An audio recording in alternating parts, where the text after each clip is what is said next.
ایک خاص واقعہ جو ہے اس کا پس منظر ہے، اس کو سمجھ لیجئے کہ یہ موضوع یہاں زیر بحث کیسے آ گیا۔ یہ تیسرا نقطہ ہے، اس کو شان نزول بھی کہتے ہیں، اور در حقیقت یہ میں اس کے لیے لفظ استعمال کر رہا ہوں پس منظر۔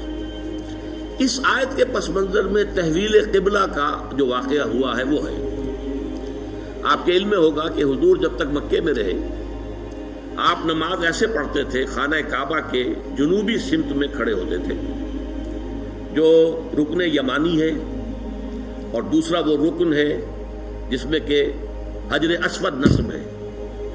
ان دونوں کے درمیان اگر کوئی شخص کھڑا ہوگا تو اس کو کہتے ہیں استقبال القبلتین، بیک وقت خانہ کعبہ بھی سامنے ہے اور بالکل سیدھ میں بیت المقدس بھی سامنے ہے۔ استقبال القبلتین مکے میں رہتے ہوئے ممکن تھا، اس لیے کہ اگر آپ خانہ کعبہ کے جنوب میں کھڑے ہیں تو آپ کے سامنے کعبہ ہے اور اسی سیدھ کے اندر بیت المقدس بھی ہے۔ لیکن جب آپ ہجرت فرما کر تشریف لے آئے مدینہ منورہ، اب مدینہ منورہ کے جنوب میں ہے بیت اللہ، خانہ کعبہ، مکہ مکرمہ، اور شمال میں ہے بیت المقدس، لہذا اب استقبال القبلتین تو ممکن نہیں۔ اب یہ ہم نہیں جانتے، نہیں کہہ سکتے کہ آیا یہ کسی وحی خفی کی بنیاد پر ہوا، اس لیے قرآن میں کوئی وحی جلی موجود نہیں ہے، یا یہ حضور کا اپنا اجتہاد تھا جس سے کہ اللہ تعالیٰ نے پھر ریکگنائز کر لیا، اس کو منظور کر لیا۔ لیکن حضور نے مدینے جا کر نماز پڑھنی شروع کی بیت المقدس کی طرف رخ کر کے، شمال کی طرف، اور خانہ کعبہ پشت پر ہے۔ یہ چیز شاخ گزر رہی تھی ان لوگوں کو جو مکے سے چل کر آئے تھے، جتنی محبت انہیں خانہ کعبہ سے تھی اس کا ہم اندازہ نہیں کر سکتے۔ خود حضور جب روانہ ہوئے تھے مکے سے ہجرت کے لیے تو آپ خانہ کعبہ کے پردے پکڑ کر چمٹ کر آپ نے کہا تھا کہ اے کعبہ تجھے معلوم ہے، اے بیت اللہ تو جانتا ہے مجھے تجھ سے کتنی محبت ہے، لیکن یہاں کے لوگ مجھے یہاں نہیں رہنے دے رہے، میں یہاں سے جانے پر مجبور ہوں، کہ تجھ سے ہجرت کر کے جا رہا ہوں۔ اس حوالے سے سب کو پسند ہے، لیکن یہ کہ نماز پڑھ رہے ہیں خانہ کعبہ کی بجائے بیت المقدس کی طرف رخ کر کے۔ اس کے بعد 16-17 مہینے کے بعد قرآن مجید میں حکم آ گیا، قد نرى تقلب وجهك في السماء فلنولينك قبلة ترضاها فول وجهك شطر المسجد الحرام۔ اے نبی، ہم آپ کے چہرے کا بار بار آسمان کی طرف اٹھنا دیکھتے رہے ہیں۔ حضور انتظار کر رہے تھے کہ کب حکم آئے کہ ہم خانہ کعبہ کی طرف رخ کر لیں۔ اس سے میرا گمان یہ ہے کہ وحی خفی کی بنیاد پر حضور کا فیصلہ تھا۔ قرآن مجید میں جو وحی آ گئی ہے شامل ہے، اسے وحی جلی کہتے ہیں، اور حضور پر اور بھی وحی ہوتی تھی، وحی خفی جو قرآن مجید میں شامل نہیں ہے۔ بہت سی احادیث در حقیقت وہ وحی ہی پر مبنی ہے، لیکن وہ باللفظ نہیں ہے، بالمعنی ہے، اور وہ وحی جلی نہیں ہے، وحی خفی ہے۔ تو یہ معلوم ہوتا ہے وحی خفی کی بنیاد پر تھا، لیکن حضور پر بھی شاخ گزر رہا تھا اور مکے والوں پر بھی شاخ گزر رہا تھا، اور حضور بار بار آسمان کی طرف نگاہ اٹھاتے تھے کب جبرائیل آئیں اور کب یہ حکم ہو کہ ہم اپنا رخ بدل دیں اور بجائے شمال کی طرف رخ کر کے نماز پڑھنے کے جنوب کی طرف رخ کر کے نماز پڑھیں۔ اللہ فرماتا ہے قد نرى تقلب وجهك في السماء فلنولينك قبلة ترضاها۔ اے نبی، ہم دیکھتے رہے ہیں آپ کے چہرے کا آسمان کی طرف بار بار اٹھنا، تو لیجئے ہم بدل دیتے ہیں، آپ کا چہرہ کر دیتے ہیں رخ اسی طرف جو آپ کو پسند ہے۔ فول وجهك شطر المسجد الحرام، تو اب اپنا رخ پھیر دیجئے مسجد حرام کی طرف۔ فیصلہ حکم آ گیا۔ اب یہاں نوٹ کیجئے، یہاں وہ جو مذہبی ایک خاص ذہنیت تھی جس کا میں نے پہلے ذکر کیا تھا، جن کے نزدیک ظواہر کی بہت اہمیت ہے، ہر عمل کا ایک تو ہے باطن، اس کی روح، ایک اس کا ظاہر ہے، لیکن عام طور پر جو کٹر قسم کے اور جو زیادہ سمجھدار لوگ نہیں ہوتے، ان کے اندر زیادہ اہمیت جو ہے وہ ظواہر کی ہو جاتی ہے، باطن کی طرف توجہ نہیں ہوتی، روح کی طرف جو ہے توجہ نہیں ہوتی۔ تو کچھ نہ کچھ مسلمانوں میں بھی ایسے حضرات تھے، لیکن اس سے بڑھ کر یہودیوں نے ایک طوفان اٹھا دیا۔ پہلے تو یہودی خوش تھے انہیں یہ احساس ہوا کہ محمد تو ہمارے کیمپ فالوور ہیں. جب ہمارے قبلے کی طرف رخ کر کے انہوں نے نماز پڑھنی شروع کی ہے، اس کا مطلب ہے کہ ہی از فالوئنگ اس، تو ہمارے پیروکار ہو گئے، تو جھگڑا کائے کا ہے. لیکن اب جب آ گیا یہ کہ اپنا رخ بدل دیجئے، اب پیٹھ ہو گئی بیت المقدس کی طرف اور رخ ہو گیا خانہ کعبہ کی طرف، تو ان کے کان کھڑے ہوئے کہ یہ تو کوئی مسئلہ جو ہے کچھ اور ہے. ایک نئی امت کی تشکیل ہو رہی ہے اور ایک نئی بالکل شریعت آ رہی ہے، نئی امت جو ہے وہ وجود میں آ رہی ہے.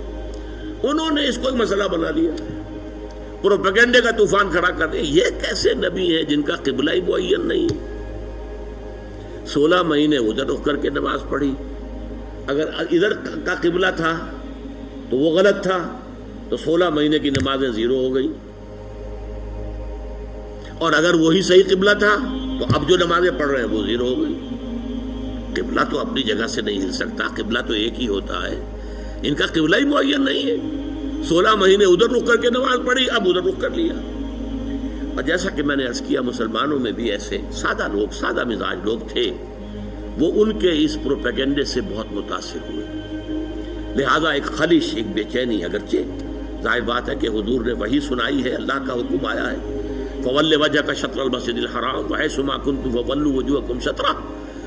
نہ صرف یہ کہ اب فوراً اپنا رخ جو ہے مسجد حرام کی طرف کر دو، چنانچہ آپ کے علم میں ہوگا جو لوگ وہاں گئے ہیں، وہاں مدینے میں ایک مسجد ہے مسجد القبلتین. حضور ایک خاص قبیلے میں گئے ہوئے تھے، ظہر کی نماز کا وقت وہاں آ گیا، وہاں کوئی دعوت طعام تھی، ظہر کا وقت آ گیا تو کھڑے ہو گئے نماز پڑھنے کے لیے. صحابہ پیچھے کھڑے ہیں. اسی دوران میں، نماز کے دوران یہ آیات نازل ہوئی. حضور نے وہی قبلہ بدلا اپنا، فَوَلِّ وَجْهَكَ شَطْرَ الْمَسْجِدِ الْحَرَامِ. اب حکم الہی آنے کے بعد تو تاخیر 1 منٹ کی بھی جائز نہیں، تو فوراً آپ نے رخ بدل لیا اور تمام نمازیوں نے بھی رخ بدل لیا. اس لیے اس مسجد میں 2 طرف محرابیں بنی ہوئی ہیں. ایک محراب جو ہے وہ شمال کی طرف ہے بیت المقدس کی طرف، اور ایک محراب ہے مکے کی طرف جنوب کی جانب. اسی لیے اس کو کہتے ہیں مسجد القبلتین، 2 قبلوں والی مسجد. لیکن یہاں حکم یہ بھی ہے وَأَيْنَمَا تَكُونُوا فَوَجُّ، جہاں کہیں بھی تم ہو فَوَلُّوا وُجُوهَكُمْ شَطْرَهُ، اے مسلمانوں جہاں کہیں بھی ہو اپنا رخ مسجد حرام کی طرف کرو. اب ظاہر بات ہے کہ اس پر جب عمل ہو گیا تو صحابہ نے عمل تو کیا، دل میں کچھ دغدغہ رہا، کچھ پریشانی رہی. خاص طور پر یہ بات کہ اگر اصل قبلہ یہ تھا اور یہ ہے جو آج ہو گیا ہے، تو پھر ہماری نمازوں کا کیا بنے گا؟ ہماری نمازیں 16 مہینے کی ضائع ہو گئی، غلط قبلے کی طرف پڑھی گئی.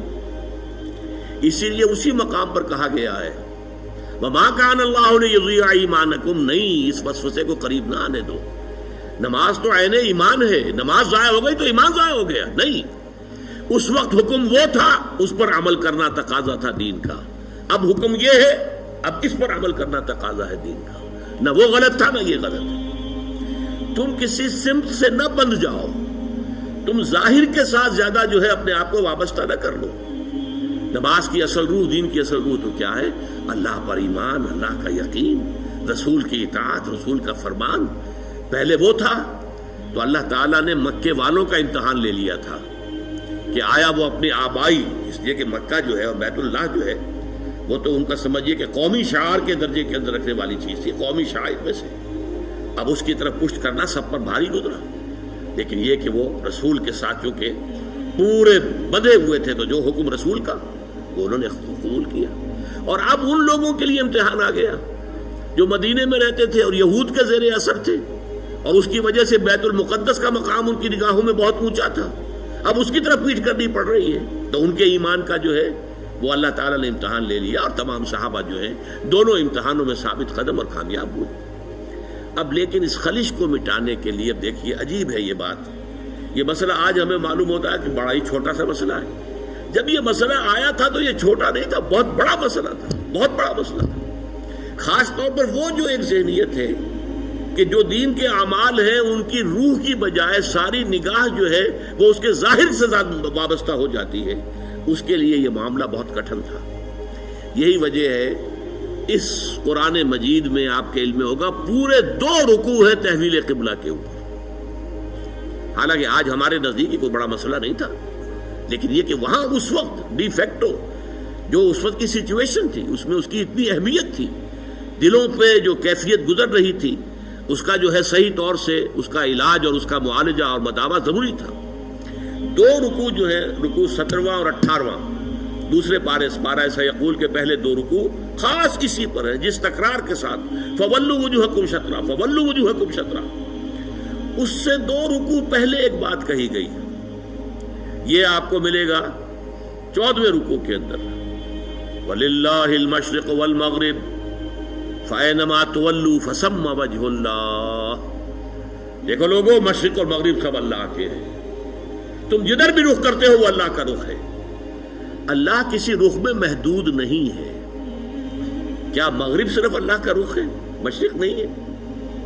آج آپ کو معلوم ہے کہ ہم پڑھتے ہیں مغرب کی طرف، اور امریکہ والے یا افریقہ والے وہ مشرق کی طرف نماز رخ کرتے پڑھتے ہیں۔ تو مشرق و مغرب سے کوئی فرق واقع نہیں ہوتا۔ اور دوسرے یہ کہ کوئی قبلے کی سمت معین کر دینا، اس کا مطلب یہ نہیں اللہ اس سمت میں محدود ہے، بلکہ یہ تو تمہاری ہم آہنگی کے لیے، یکسانی کے لیے، یک رنگی کے لیے۔ ایسا نہ ہو کہ اب آپ کھڑے تو کسی کا رخ ادھر ہے، کسی کا رخ ادھر ہے، کسی کا ادھر ہے، کسی کا ادھر ہے، یہ نہیں، سب ایک رخ میں کھڑے ہوئے ہوں، صفیں بندھی ہوئی ہوں، دیکھنے والا جو ہے کوئی شخص اگر آ جائے اچانک وہ بھی اس سے متاثر ہوتا ہے۔ ایک فرانسیسی سیاح صرف اس منظر کو دیکھ کر ایمان لے آیا تھا۔ وہ آیا تھا مصر سیاحت کے لیے، اور وہ جو بہت بڑا وہاں کا دارالعلوم ہے جامع الازہر، اس کی جو جامع مسجد ہے، اس کے وہ مینار پر چڑھ گیا، عصر کا وقت تھا، مینار کے اوپر سے اس نے منظر دیکھا، صحن میں عصر کی جماعت ہو رہی تھی۔ اب ایک امام کے پیچھے کھڑے ہیں، سیدھی سیدھی صفیں بندھی ہوئی ہیں، ایک امام کا کوشن ہے اور وہ جھک رہے ہیں، اور اسی طرف سے کوشن آئی ہے وہ کھڑے ہو گئے ہیں۔ یہ منظر ایسا اس کے دل کے اوپر اس نے اثر کیا، وہ ایمان لے آیا کہ جس مذہب کی عبادت اتنی منظم، اس کے اندر یہ رنگ ہے، گویا کہ ملٹری پریڈ ہو رہی ہے، اس طرح کا انداز عبادت کا، ایک تو کلیکٹیو، انفرادی نہیں، اجتماعیت کی اہمیت، اور پھر اس کے اندر وہ رنگ اور یکسانی، ہم رنگی دیکھ کر۔ تو اس طریقے سے تمہارے اندر یک رنگی پیدا کرنے کے لیے ایک رخ معین کر دیا۔ اس کا یہ مطلب نہیں اللہ اسی رخ میں ہے، للہ المشرق والمغرب، مشرق و مغرب سب اللہ کے لیے ہے، فَأَيْنَمَا تُوَلُّوا فَثَمَّ وَجْهُ اللَّهِ، جدھر بھی تم رخ کرو اللہ کا رخ ہے، شمال بھی اللہ کا، جنوب بھی اللہ کا، مشرق بھی اللہ کا، مغرب بھی اللہ کا۔ اللہ تعالیٰ کسی رخ میں جو ہے محدود نہیں ہے۔ اس کو خوب کہا ہے غالب نے، ہے پرے سرحد ادراک سے اپنا مسجود۔ قبلے کو اہل نظر قبلہ نما کہتے ہیں، یعنی ہم جسے سجدہ کر رہے ہیں کعبے کو سجدہ نہیں کرتے ہم، چاہے وہ لوگ جو مسجد حرام میں کھڑے ہو کر وہ وہاں پر صفیں باندھے ہوئے کعبے کے گرد کھڑے ہوئے ہیں، مسجود کعبہ نہیں ہے، معاذ اللہ، مسجود صرف اللہ ہے۔ اس لیے ہے پرے سرحد ادراک سے اپنا مسجود۔ مسجود ہمارا جو ہے وہ تو ادراک، ہمارے عقل اور فہم اور ہمارے تخیل اور تصور سے وراء الورا ثم وراء الورا ثم وراء الورا، ہے پرے سرحد ادراک سے اپنا مسجود۔ قبلے کو اہل نظر قبلہ نما کہتے ہیں۔ یہ قبلہ نما ہے، اصل میں یہ ایک ڈائریکشن ہے جو معین کر دی گئی ہے، بس یہ ہے، اس سے زیادہ اس کی اہمیت نہ سمجھو۔ یہ بات کہہ کر پھر 2 رکوعوں کے بعد وہ پورے 2 رکوع آئے جس میں کہ یہ حکم تحویل قبلہ کا حکم آ گیا۔ سَيَقُولُ السُّفَهَاءُ مَا وَلَّاهُمْ عَنْ قِبْلَتِهِمُ الَّتِي كَانُوا عَلَيْهَا، اب ان قریب بہت سے ناسمجھ لوگ کہیں گے کس شے نے ان کا رخ پھیر دیا اس قبلے سے جس پر یہ رہے ہیں 16 مہینے۔ قُلْ لِلَّهِ الْمَشْرِقُ وَالْمَغْرِبُ، کہہ دیجئے اللہ کے ہیں مشرق اور مغرب سب کے سب، تمام ڈائریکشنز، تمام سمتیں اللہ کی۔ اب دیکھیے اس کے بعد 2 رکوع میں تحویل قبلہ کے احکام لانے کے بعد پھر 2 رکوعوں کے بعد 19-20 نکال دیجئے، پھر 21ویں رکوع کی یہ پہلی آیت ہے۔ گویا کہ یوں سمجھیے کہ یہ جیسے میرا دھڑ ہے، 2 رکوع 17-18 یہ تو میرے دھڑ کے مانند ہے کہ 2 رکوع مکمل ہے تحویل قبلہ کے حکم پر، لیکن 2 رکوع پہلے بھی ایک آیت آ گئی، للہ المشرق والمغرب فَأَيْنَمَا تُوَلُّوا فَثَمَّ وَجْهُ اللَّهِ۔ اس کے بعد بھی اگر کوئی خلش رہ گئی، کوئی دل کے اندر جو بے اطمینانی رہ گئی، ہوں گے کچھ لوگ، اب اس کے لیے آخری جس کو کہیں گے موپنگ اپ آپریشن، 2 رکوعوں کے بعد لیس البر ان تولوا وجوہکم قبل المشرق والمغرب، نیکی یہی نہیں ہے کہ تم اپنے چہرے مشرق و مغرب